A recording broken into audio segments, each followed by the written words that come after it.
This is the story that has me fired up first tonight. The Republicans, they're on the move. They're on the attack. They're after the New Deal, and it's finally on paper, just as we've called for years. House Republicans passed their blueprint for burning America's social safety net on Friday. Now, that evening, I had the opportunity to be on Real Time with Bill Maher and debate former RNC chair Michael Steele. I had a lot of fun. Now, the conversation I had with Steele pretty much lit up the internet all weekend long. So let's take a look at how it was played out. It's just a big shout fest. I mean, we almost came to blows. It was unreal. Huffington Post, Ed Schultz, Michael Steele have shouting match on Bill Maher. There was some other stuff out there. Gawker had watch Ed Schultz and Michael Steele yell at each other on Real Time. And then, of course, there was another outfit, Mediaite. They were saying Bill Maher, Ed Schultz, Michael Steele have shout fest debate on the budget. Now, you see the word shouts in there a lot. What do you want me to do? I have done town hall meetings all over America. I have talked to middle classers, tell me that they are financially under attack.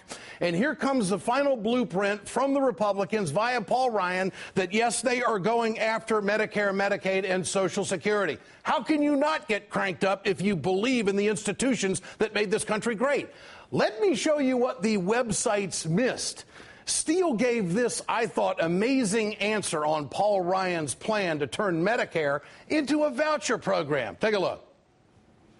What happens to a person if this plan is enacted who uses the $15,000, which, by the way, if they're in an assisted living facility, they'll go through it in 3 months.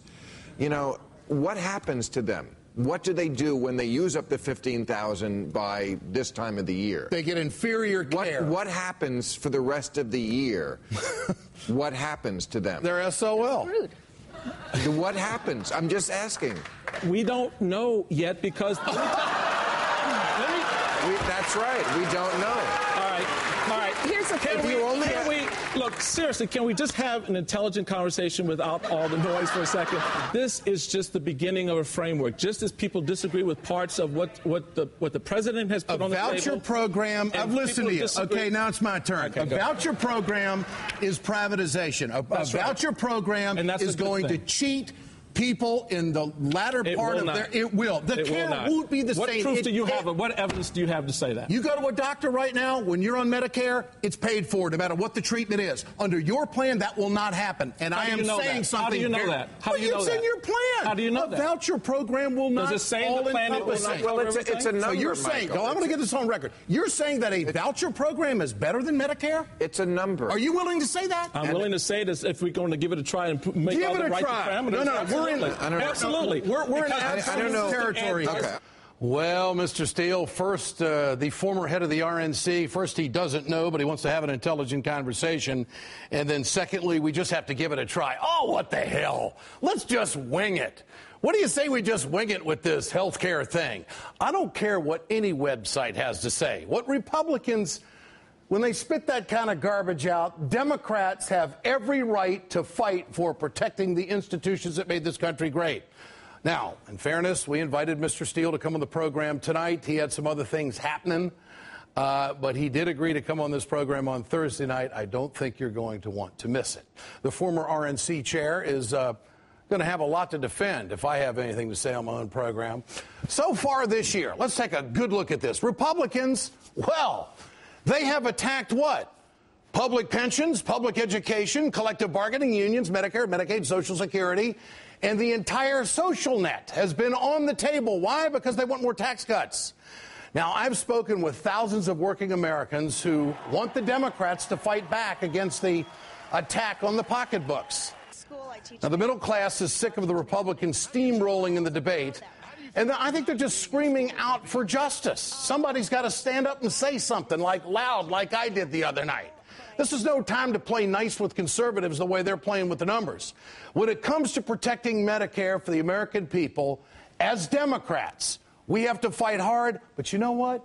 The people are on our side. I'm a liberal. It's a liberal program, and people poll big time. Last month's NBC News Wall Street Journal poll found that only 16% of Americans want a complete overhaul of the system known as Medicare. The USA Today Gallup poll this week shows that, 13%, there's a whopping number for you. They want a complete overhaul. The numbers aren't there, folks. What do you think the Republicans would be saying if they had those kind of numbers? Democrats need to hammer Republicans with these numbers. Democrats also need to remember just how hard and how long the party fought to get Medicare. LBJ's words on the day he signed the Medicare bill back in 1965, I think they still ring very true today. He said, "No longer will older Americans be denied the healing miracle of modern medicine. No longer will illness crush and destroy the savings they have so carefully put away over a lifetime so that they might enjoy dignity in their later years. No longer will young families see their incomes and their hopes eaten away simply because they are carrying out the deep moral obligation to their parents and to their uncles and their aunts. And no longer will the nation refuse the hand of justice to those who have given a lifetime of service and wisdom and labor to the progress of this progressive country." You know what? When I read that today, I thought, the only Democrat that I've heard say anything like that is the president. Where are the Democrats? And I mean all of them. They ought to be reading that comment, and they ought to be just hammering every microphone that camera they can get in front of, saying that, first of all, the big three are off the table. We can do everything we want with the budget by not touching any of these programs, Medicare, Medicaid, or Social Security. But for some reason, we have fallen into the trap of the conversation that, oh, yeah, we can cut it. The only person that is on the right track, in my opinion, on this in a forceful manner is the president. When he gave a speech last week, he said, we're not going down the road of a voucher program. Here it is. But let me be absolutely clear. I will preserve these health care programs as a promise we make to each other in this society. I will not allow Medicare to become a voucher program that leaves seniors at the mercy of the insurance industry with a shrinking benefit to pay for rising costs. I will not tell families with children who have disabilities that they have to fend for themselves. We will reform these programs, but we will not abandon the fundamental commitment this country has kept for generations. LBJ couldn't have said it any better. JFK couldn't have said it any better. And we, as liberals in this country, have to realize that it's not hard to stand up to the Michael Steeles of the world or any other righty out there that's spewing out a bunch of stuff about having an intelligent conversation, but we got to wing it. We really don't know yet. Let's just do it for the money. See, back in that generation, it wasn't all about the money. It was about people. People made a difference back then. And where are people Democrats now? What do we want? You see, this blowing up the federal budget deficit to the point of no return has brought us right where the conservative movement has wanted us to be for decades. Here at the baseline of getting us liberals to talk about, yeah, let's cut it. And they speak from a position of strength. Listen to Senator Tom Coburn, a member of this Gang of Six. Did you know that a Gang of Six is thinking about coming up with a plan to get rid of the big three? Oh, yeah, they're really going to raise taxes. No, they're not. Republicans are never going to vote to raise taxes. It's doctrine for them not to raise taxes. But listen to the way Mr. Coburn positions the Republicans in this argument. There's a good chance that we'll be able to come up with a bipartisan agreement that people can swallow. You can't criticize Paul Ryan's plan until you have one that accomplishes the same thing. The president's doesn't come close to that. Really? Now, he says he thinks they're going to come up with a bipartisan agreement. Now, this is on the heels of what I had just put up here about the big three that they've gone after, collective bargaining, and, of course, the big three, on the heels of a record number of filibusters in the Senate. All of a sudden, they're going to do a deal. Who? The Democrats are going to do a deal? We're buying into their lingo. We're buying into their jargon. We're buying into their vernacular the wrong way. We should be saying, it's off the table. Now do you want to talk? It's off the table, what has been great for the American people for decades. Senator Mark Warner, I got a lot of respect for you, but, buddy, you're playing right into what they're talking about. Listen to what Warner from Virginia has to say. What we're trying to do with a bipartisan group is say, let's actually start with something that takes a lot of the ideas from the Simpson-Bowles Commission, puts everything on the table, and let me assure you, we're going to make everybody mad with our approach. Democrats, Republicans, independents, because we're touching every part of the problem, all the entitlement programs. Is that an announcement, Senator, that there's going to be a tax increase on the top 1% and 2% people in this country because you're going to be hitting everybody?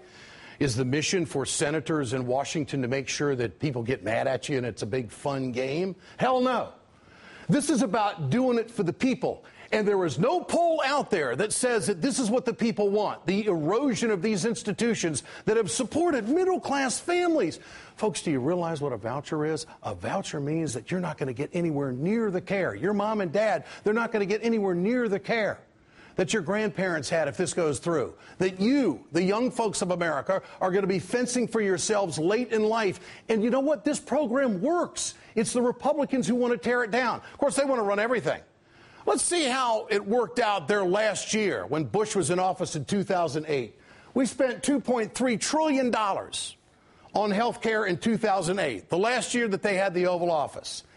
Most of the money, 31%, went to hospital care, 21% went to physician clinical services.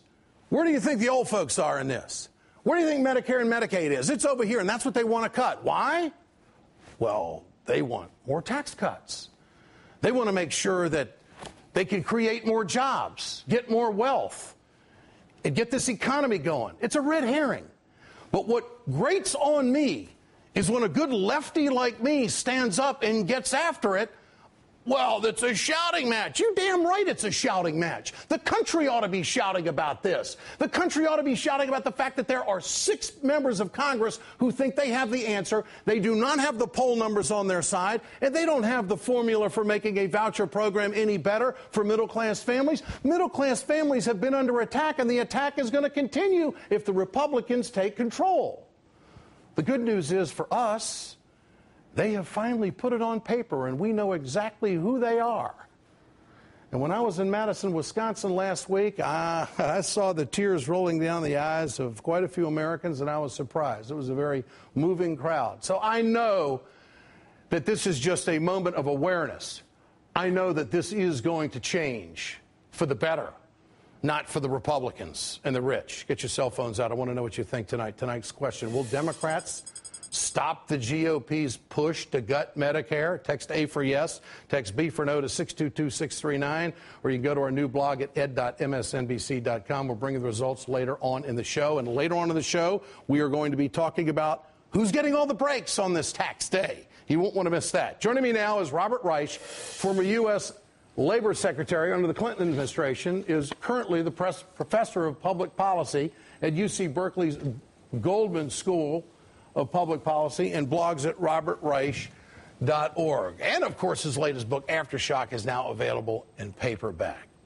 Mr. Reich, good to have you with us tonight. Well, good evening, Ed. Paul Ryan says that his plan for Medicare is not rationing. I want your response to that.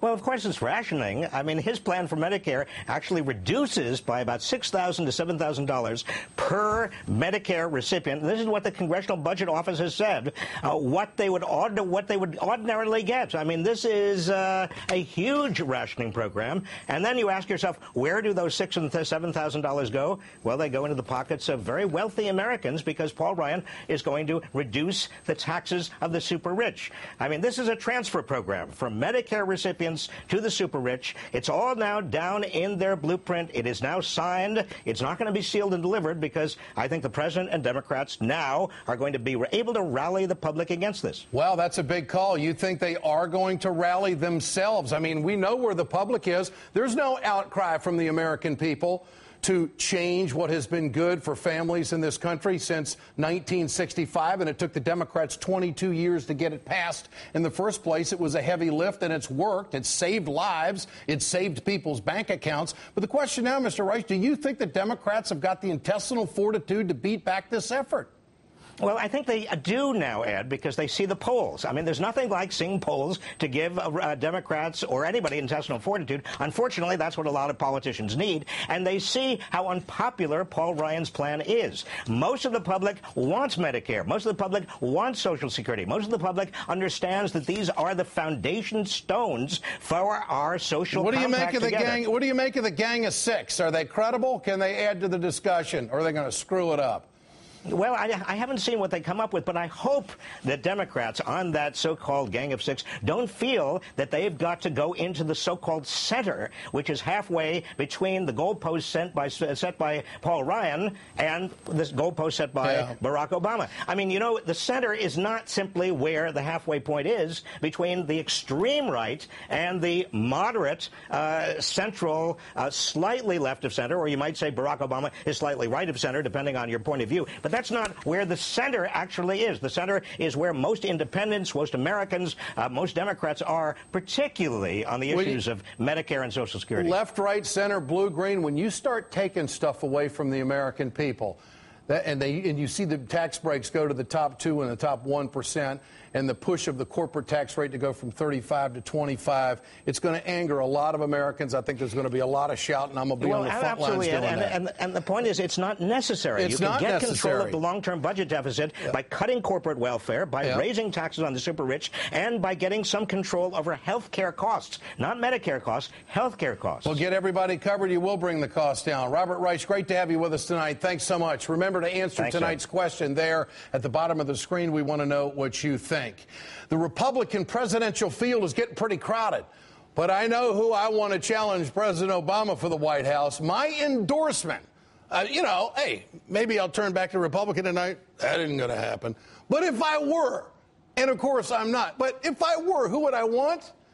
As a Democrat, as a liberal, who do I really want? I'll show you later on in the show. And when the Republicans go to stop making stuff up when it comes to tax cuts, we'll ask David K. Johnson about all of that. Stay with us.